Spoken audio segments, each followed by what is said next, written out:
Dorset, Inglaterra, noviembre de 1883.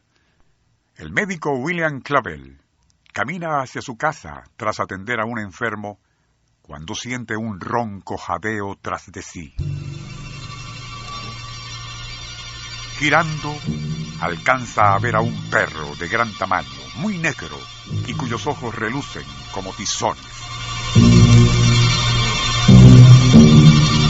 Nervioso, el doctor Clavel apura el paso sintiendo cómo el animal parece hacer lo mismo.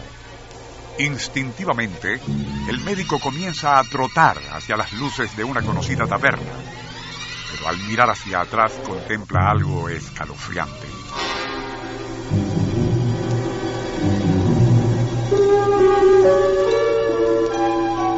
Aquel perro de ojos rojizos ya no se desplazaba en 4 patas, y ahora avanzaba hacia él erguido en solo 2, como grotesca parodia de un ser humano.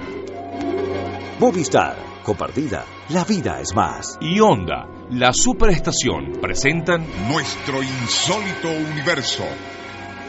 5 minutos recorriendo nuestro mundo sorprendente. una producción nacional independiente de Rafael Silva, certificado 3664. El caso de lo sucedido al doctor William Clavel, respetado médico de Dorset, Inglaterra, sería ampliamente reseñado por los medios de entonces, dando pie, por cierto, a una verdadera epidemia de supuestos encuentros nocturnos entre personas y animales fantasmas. ¿Pero es tal cosa posible? Siempre se ha sabido que en el folclore de casi todos los países, incluyendo el nuestro, abundan los cuentos de que el enemigo malo a veces puede adoptar la forma de animales. El caso de la mula Maniá, por ejemplo. Durante el medioevo y en la Italia de los Borgia, era artículo de fe que el notorio Cesare había hecho un pacto satánico. Por eso, un demonio en particular y en la forma de un feroz mastín negro le acompañaba a todas partes. Era tal la deferencia de Cesare Borgia y sus cortesanos con aquel perro que nadie dudaba se trataba de un ente infernal.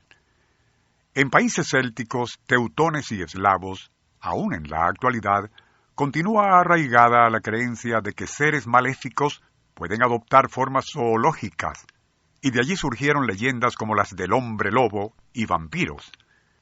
Mitos aún más antiguos de Grecia y Roma se refieren a las arpías, repugnantes íncubos con figuras de pájaros y cabezas de mujeres.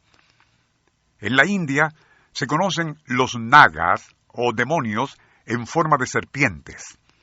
Igual ocurre en el folclore oriental, donde se habla de la famosa Mara, que se dedicó en distintas guisas zoomorfas a tentar al Gautama, cuando éste se preparaba para alcanzar la categoría de Buda. En registros auténticos de exorcismo, aparecen testimonios de personas que aseguraron haber oído cómo gatos, perros e incluso monos hablar con voz humana. Diarios británicos de finales del siglo XIX reportaron cómo, y durante la agonía del famoso hechicero y demonólogo Aleister Crowley, se escucharon gruñidos e incluso aullidos de animales invisibles en la propia habitación del moribundo. Algunos fueron más lejos, asegurando que al expirar el hechicero, inesperadamente salió por debajo de la cama, nadie supo cómo, un perro, más largo que alto, y con cejas, así como nariz humana, llevando entre sus fauces uno de los cirios negros que el mago utilizaba para sus equívocos ritos.